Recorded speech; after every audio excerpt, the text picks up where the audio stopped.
नमस्कार, मैं राजेश, डायरेक्टर शिक्षा क्लासेस। आज की वीडियो में हम आधुनिक भारत यानी कि मॉडर्न हिस्ट्री को पढ़ेंगे। बच्चों, इसको बेसिक से मैं कहानी की तरह समझाऊंगा और मैं 1857 की क्रांति से इसे स्टार्ट करूंगा। तो 1857 की क्रांति कैसे क्या हुई, क्या उसकी रूपरेखा थी, तो मैं उस पर पहले आपको बात करता हूँ। कहाँ से क्रांति शुरुआत हुई, तो पहले बच्चों वो सुन लीजिए। बच्चों, 1857 की क्रांति में मैं ये बताता हूँ क्लास में भी, और मैं भी यहाँ भी आपको ये बता रहा हूँ ऑनलाइन क्लास में भी, कि हिंदू और मुस्लिम क्या लड़े हैं साथ। ये मात्र एक ऐसी क्रांति हुई है जिसमें सारे मिलके एक साथ लड़े। बड़ी विशाल क्रांति, बड़ी महान क्रांति ये रही है। मंगल पांडे का नाम आता है 1857 क्रांति में, बहुत का नाम आता है। मैं सबके बारे में डिस्कस करूंगा, लेकिन सबसे पहले मैं मंगल पांडे के बारे में डिस्कस करता हूँ। 1857 की जो क्रांति हुई, ये क्रांति क्यों हुई, इसके पीछे का रीजन, पहला कारण क्या है। पहला कारण जो रहा इसके पीछे वो ये है बच्चों कि उस समय भारत के लोगों पर अत्याचार जो ब्रिटिश भारत की गवर्नमेंट थी उसमें बहुत ज्यादा हो रहा था। हर बात पे तो उनका टैक्सेस हो रहे थे, जनता को राजस्व इतना देना पड़ रहा था बहुत ज्यादा, और जो जनता थी, आम जनता, वो बहुत ज्यादा परेशान हो चुकी थी। मैं किसानों की बात करूं, मैं जमींदारों की बात करूं, मैं बात कर लूं किसी भी पक्ष में मजदूरों की बात कर लूं, तो अंग्रेजों ने इतना दबा दिया था। ये वर्क लेते थे, काम ज्यादा काम करवाते थे, सैलरी बहुत कम थी। ऊंचे ऊंचे पद जो सेना में थे वो उन्हीं के चापलूसों को मिलते थे या अंग्रेजों को ही मिलते थे। भारत में जो छोटे छोटे पद थे वो दिए जाते थे। भारत ही हमारा ही देश, और हम पे हुकूमत किसकी चल रही है, ब्रिटेन से, इंग्लैंड से। और ये बात हमारे लोगों को धीरे धीरे समझ में आई। सबसे पहले आपको जैसे जानते हो कि 1600 में ईस्ट इंडिया कंपनी भारत आई जहांगीर के शासनकाल में। उसके बाद ये धीरे धीरे ये अपने पैर पसार गई, डिवाइड एंड रूल की नीति अपनाते चले गए अंग्रेज, और धीरे धीरे इन्होंने भारत को अपना कॉलोनिज्म बना लिया, गुलाम बना लिया। तो उसको हटाने के लिए पहली क्रांति भारत में हुई 1857 की। यह एक धार्मिक कारण भी था, और धर्म के नाम पर पहले से भारतीय लोग इकट्ठे हो जाते हैं। मंगल पांडे जो थे एक सिपाही थे, और ये बैरकपुर छावनी होती जहाँ सेना की टुकड़ी निवास करते। तो बैरकपुर छावनी के एक सिपाही थे मंगल पांडे। क्या हुआ, ये अपने अच्छा से काम कर रहे थे, लेकिन नई एक ब्राउन बेस बंदूक चलती थी, ब्राउन बेस, इसके स्थान पे नई इनफील्ड राइफल्स आई थी, और इनमें जो कारतूस थे वो मुंह से छेल के डरते थे। और जो कारतूस थे उनमें ये बताया गया कि सूअर और गाय की चर्बी से मिलकर बने हैं। ये बात जब मंगल पांडे को पता चली तो उन्होंने छीलने से मना कर दिया, और अपने सर्जेंट को, अपने पुलिस कप्तान को गोली मार दी। उसके बाद मंगल पांडे को फांसी हो जाती है। ये 29 मार्च की घटना है, और अप्रैल के महीने में तो फांसी हो जाती है 1857 में। तो शासनकाल किसका था उसके बारे में भी बात करेंगे हम। लॉर्ड कैनिंग का शासनकाल था 1857 के समय। किसका काल था, लॉर्ड कैनिंग का। पीएम कौन थे उस समय, लिबरल पार्टी के पार्मस्टेन। तो 1857 की क्रांति के समय ब्रिटेन के प्रधानमंत्री पूछे तो पार्मस्टेन, और 1857 की क्रांति में गवर्नर जनरल पूछे तो कौन है, लॉर्ड कैनिंग। उसके बाद वायसराय का पद आने लगा था। मैं बात करूं बच्चों मंगल पांडे की, तो मैंने बताया बैरकपुर छावनी, और रेजिमेंट पूछे, इन्फेंट्री पूछे तो 34वीं बंगाल इन्फेंट्री थी बच्चों की। ठीक है, तो अगले क्वेश्चन में मैं आ जाता हूँ। मंगल पांडे से आपने जाना कि धार्मिक कारण था, और मैंने बताया था आपको बच्चों पहली बात में कि इस क्रांति में हिंदू और मुस्लिम कैसे लड़े हैं, एक साथ लड़े। ये महान क्रांति हुई है, विशाल क्रांति हुई है।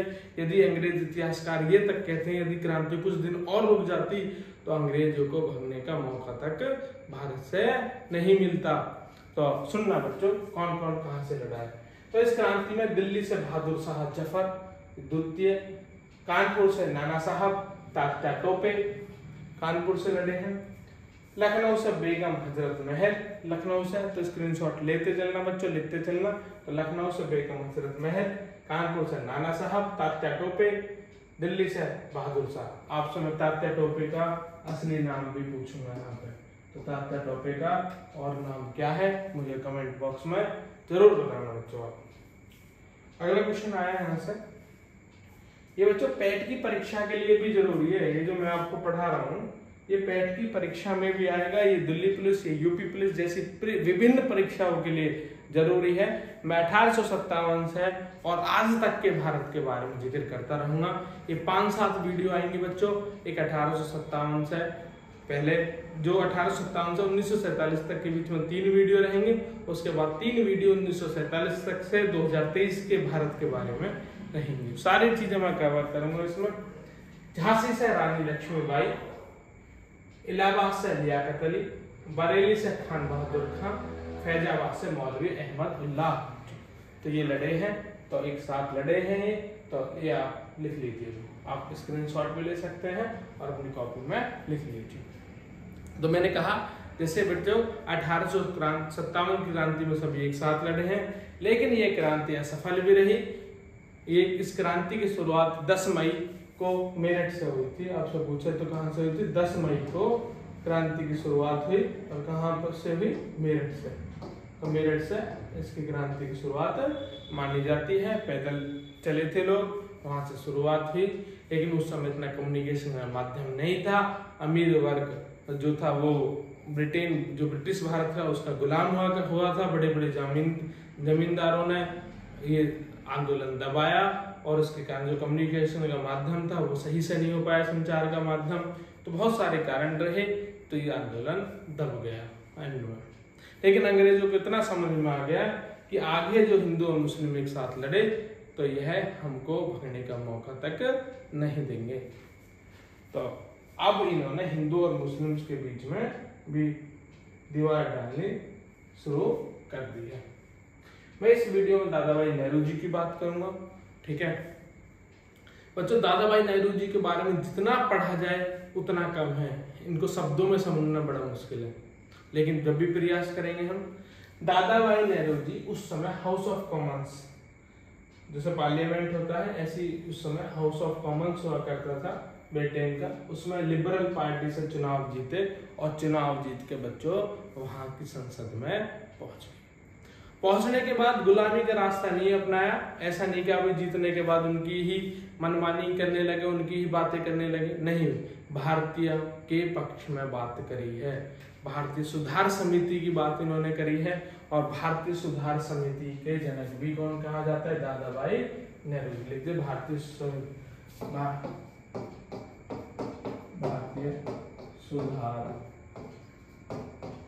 समिति। आपसे पूछे तो दादा भाई नेहरू जी। दादा भाई नेहरू जी ने एक बुक लिखी, पॉवर्टी, गरीबी and un-British rule in India. देखो खुल के लिखते थे चुनाव जीतने के बाद भी, आजकल ऐसे लोग होना बड़ा मुश्किल है इस देश में। तो poverty and un-British rule in India किसने लिखे है? दादा भाई नेहरू जी। उन्होंने प्रति व्यक्ति आय 20 रुपए बताइए, ये प्रति व्यक्ति आय कितनी है?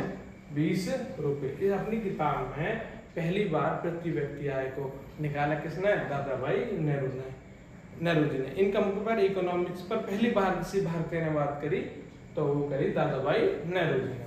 ओल्ड मैन ऑफ इंडिया इनको कहा जाता है, और बड़े विशाल बड़े वृद्ध पुरुष कहा जाता है। बड़े दिमाग, बड़े विकसित मनुष्य थे, और धन निकास और धन पलायन का सिद्धांत भी अपनी बुक में किन्होंने दिया है?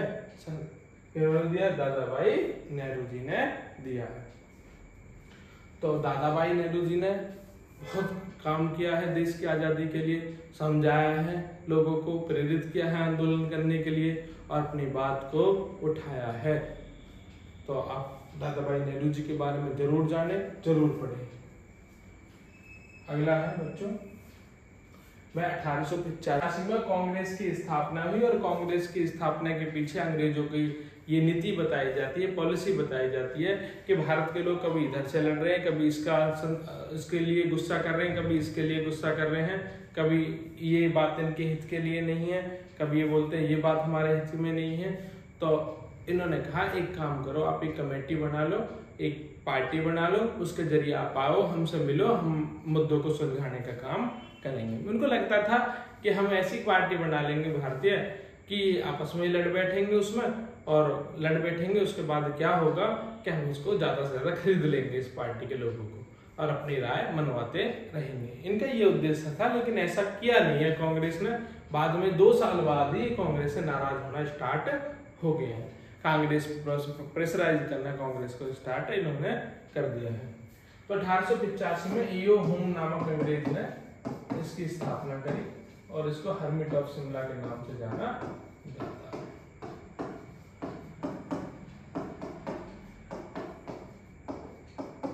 और इसके जो पहले अध्यक्ष रमेश चंद्र बैनर्जी, WC बैनर्जी रहे पहले अध्यक्ष, लिख लो। पहले प्रेसिडेंट जो है रमेश चंद्र बैनर्जी रहे। उसके बाद यदि मैं आपसे बात करूं कांग्रेस के पहले मुस्लिम अध्यक्ष की बात करूं तो बदरुद्दीन तैयबजी का नाम आता है।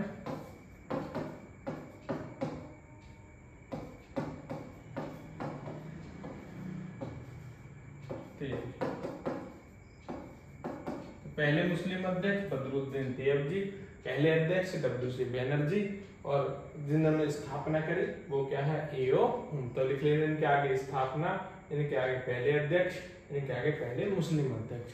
पहली महिला अध्यक्ष पूछे तो एनी बेसेंट। एनी बेसेंट 1893 में बताऊंगा भारत आई थी, आयरलैंड से आई थी। तो पहली महिला पूछे तो एनी बेसेंट, ये भारतीय नहीं थी। तो पहली भारतीय महिला पूछे तो पहली भारतीय महिला, जो पहली महिला एनी बेसेंट, पहली भारतीय महिला जुड़ जाए तो सरोजनी नायडू का नाम आप टिक कर लेना। और गांधी जी भी 1924 में एक बार कांग्रेस के अध्यक्ष थे। ये भी इम्पोर्टेंट क्वेश्चन पूछ लिया जाता है बेलगांव अधिवेशन में। कांग्रेस के अध्यक्ष बन रहे गांधी, मैं बताऊंगा सारे डिटेल। ठीक है, ये रहा कांग्रेस से रिलेटेड सारे क्वेश्चन हम, और अभी धीरे धीरे हम आगे जाएंगे। 1893 में मैंने तीन केसेस हुए इस समय। गांधी जी बैरिस्टर बन गए ब्रिटेन से, ठीक है, यूके से इन्होंने उपाधि करी। जैसे हमारे एडवोकेट होता है, इनके यहाँ क्या होता है, बैरिस्टर होता है। तो बैरिस्टर की उपाधि, यानी पढ़े लिखे व्यक्ति थे। और ये एक अब्दुल्ला सेठ नामक व्यक्ति का केस लड़ना है। कब आएंगे मैं डिटेल में जाऊंगा, अगली वीडियो में बताऊंगा गांधी जी के बारे में। अब्दुल्ला सेठ नामक व्यक्ति का केस लड़ने 1893 में साउथ अफ्रीका चले जाते हैं।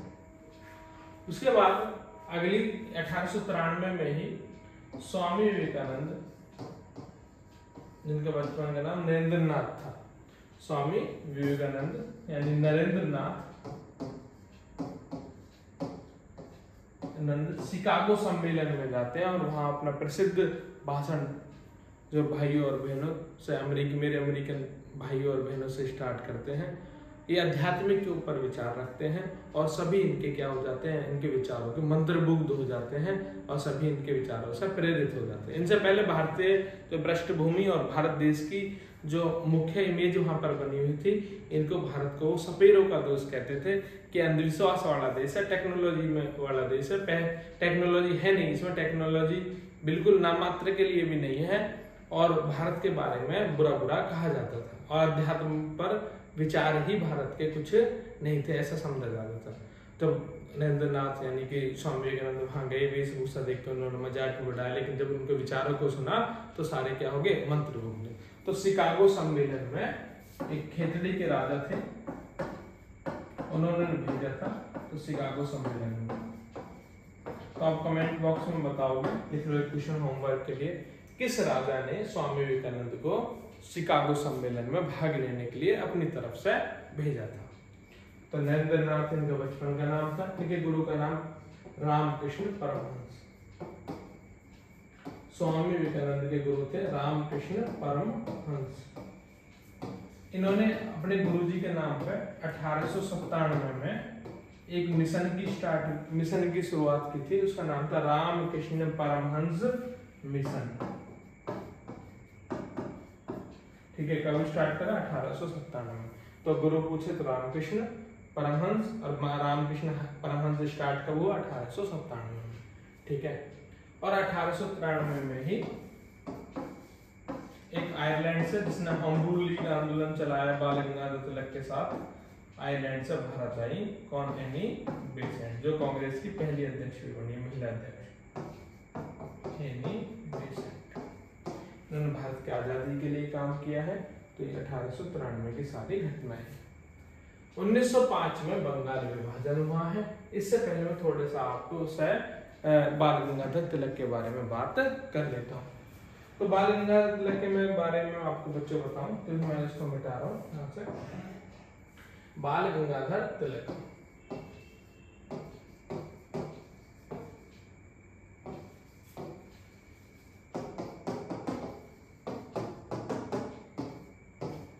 1895 में सबसे पहले 1895 में सबसे पहले संविधान की मांग किसने करी?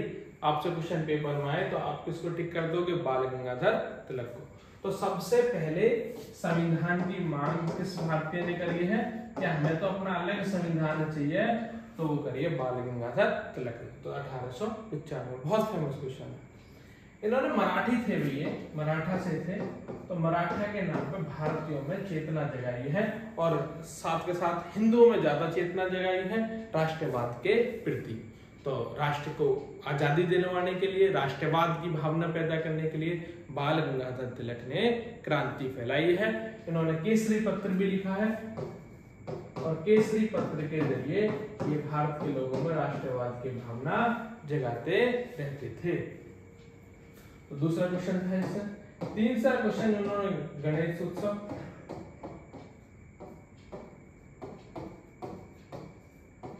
और शिवाजी उत्सव मनाना स्टार्ट करा। शिवाजी, तो ये आजादी में लगातार लगे रहे।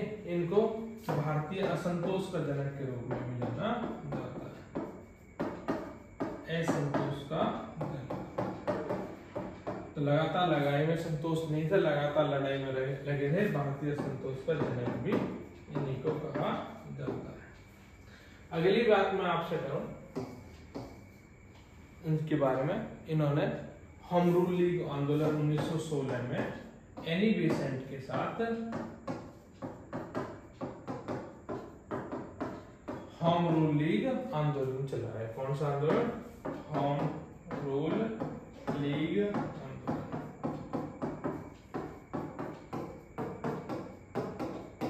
धीरे धीरे बच्चों हम बात करेंगे आपसे धीरे धीरे। तो ये था बाल गंगाधर तिलक के बारे में। 1905 में बंगाल विभाजन हुआ। जैसे मैंने आपको बताया कि 1857 की क्रांति में हिंदू और मुस्लिम्स क्या लड़े थे? एक साथ लड़े थे। अंग्रेजों ने डर था कि भाई अब क्या ये मारेंगे, वो तो बहुत बुरी तरह मारेंगे। तो इनको लगा कि हिंदू और मुस्लिम्स में क्या कर दो? डिवाइड फैला दो। ठीक है, इनको क्या कर दो? डिवाइड कर दो। और ये कामयाब रहे 1905 तक आते आते। 1905 में इन्होंने बंगाल को डिवाइड कर दिया। जैसे बंगाल है बच्चों इधर साइड में, तो ईस्ट बंगाल और वेस्ट बंगाल। इधर वाला जो भारत के हिस्से में ये वेस्ट बंगाल था और ये ईस्ट बंगाल। ये वेस्ट बंगाल मुस्लिम थोड़ा कम था, ईस्ट बंगाल में ज्यादा था। ईस्ट बंगाल बाद में पूर्वी पाकिस्तान में बना है और पूर्वी पाकिस्तान बाद में बांग्लादेश में बना है। 1972 में इंदिरा गांधी से जो लड़ाई हुई थी। तो मेरे कहने का मतलब है कि हिंदू जो थोड़ा बहुमूल्य था वो वेस्ट बंगाल था और जो थोड़ा मुस्लिम बहुमूल्य था वो ईस्ट बंगाल था। तो ईस्ट बंगाल और वेस्ट बंगाल में लॉर्ड कर्जन के शासनकाल में ये बांटने में सफल रहे। 1906 में स्वराज की मांग करी। इस समय 1906 में कांग्रेस के प्रेसिडेंट बने ओल्ड मैन ऑफ इंडिया दादा भाई नेहरू जी। तो 1906 में कांग्रेस के अध्यक्ष कौन थे? दादा भाई नेहरू जी। तो उनके सामने स्वराज की मांग रखी गई कि हमें अपने रूल चाहिए, अपने खुद का राज करेंगे, हम खुद का संविधान होगा हमारा, हमारे ऊपर कोई अन्य देश राज ना करे। तो स्वराज की मांग को स्वीकार कर लिया था कांग्रेस के अध्यक्ष दादा भाई नेहरू जी ने 1906 में। 1906 में ही एक मुस्लिम लीग एक पार्टी बनाई। कांग्रेस से मतभेद हुए और कहा कांग्रेस तो हिंदुओं की पार्टी है और एक मुस्लिम लीग का गठन हुआ 1906 में। 1907 में सूरत अधिवेशन में 1907 में कांग्रेस भी दो दलों में बट गई। नरम दल जो गुस्सा हिंसा से आजादी चाहते थे, लड़ वो थे नरम दल, और जो गरम थे, ठीक है, जो हिंसा से आजादी चाहते थे वो थे गरम दल। बच्चों दोबारा लाइन करेक्ट कर लेना। जो हिंसा लड़के आजादी लेंगे, ठीक है, वो क्या है करमदल, और जो आराम से गांधीवादी तरीके से अहिंसक होके आजादी लेंगे वो क्या है नरमदल। क्लियर बच्चों? आपका समय हो रहा है और चीजें देखो भाई बार बार में उतार बहुत सारी हो रही है। रविन्द्रनाथ टैगोर की मैं बारे में बात करूं बच्चों, धीरे धीरे मैं सारे फ्रीडम फाइटर्स को धीरे धीरे मैं बात करता हुआ चलूंगा। 1913 में इनकी पुस्तक गीतांजलि की थी, उसके लिए गीतांजलि के लिए नोबेल पुरस्कार मिला है। तो नोबेल प्राइज भी मिला है, तो साहित्य के क्षेत्र में भारत में पहला नोबेल पुरस्कार आया और किसे मिला? रविन्द्रनाथ टैगोर। और जो इससे खुश होकर भी अंग्रेजों ने भी इन्हें नाइटहुड की उपाधि दी है और बाद में नाइटहुड की उपाधि इन्होंने वापस करी है जब जलियांवाला बाग कांड हुआ है। ठीक है, तो नोबेल प्राइज सबसे पहले किसे मिला? रविन्द्रनाथ टैगोर को। बहुत पढ़े लिखे व्यक्ति, इन्होंने भारत का राष्ट्रीय गान लिखा जन गण मन। और बच्चों ये बंगाल साइड से थे, तो बाद में जब बंगाल बटा तो बांग्लादेश बना है, मैंने बताया आपको भी। तो बंगाल का राष्ट्रगान यानी आज के जो बांग्लादेश है, बांग्लादेश का राष्ट्रीय गान भी किसने लिखा है? वो रविन्द्रनाथ। तो दो देशों के राष्ट्रीय गान लिखे, बांग्लादेश का है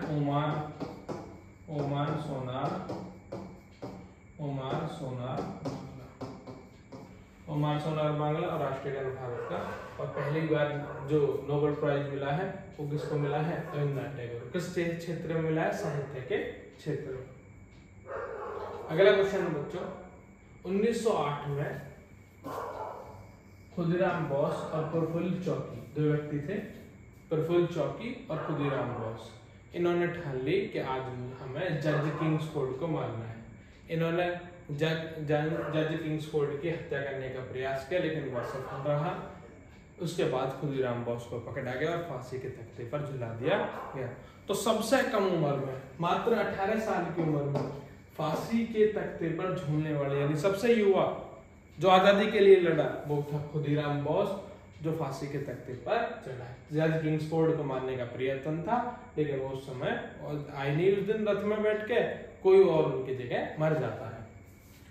1909 में पार्लियामेंट सुधार, इनके बारे में मैं सुधार जितने भी एक साथ बात करूंगा 1909 में।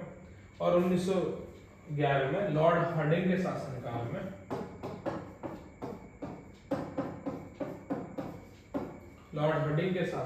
में भारत घूमना है। उनके जो उस समय प्रिंस रहते थे, राजकुमार रहते थे, जैसे राजा एलिजाबेथ थे, उस समय थे जॉर्ज पंचम और मैरी।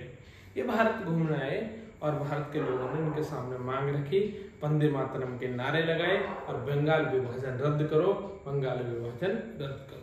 इन्होंने बात सुनी और बंगाल विभाजन को क्या कर दिया? 1905 में जो हुआ था उसको रद्द कर दिया गया। और अपने इस प्रस्ताव में बात करी कि कलकत्ता से राजधानी कहाँ बना दी जाए? दिल्ली। कलकत्ता से राजधानी कहाँ? दिल्ली स्थानांतरित कर दी जाए। बहुत सारी मांग हुई, इन्होंने मान ली। बिहार का अलग होना, उड़ीसा में मिलना, ठीक है, बहुत सारी चीजों का जो इन्होंने मांग थी, वो जो इम्पोर्टेंट थी वो उन्होंने बता दी।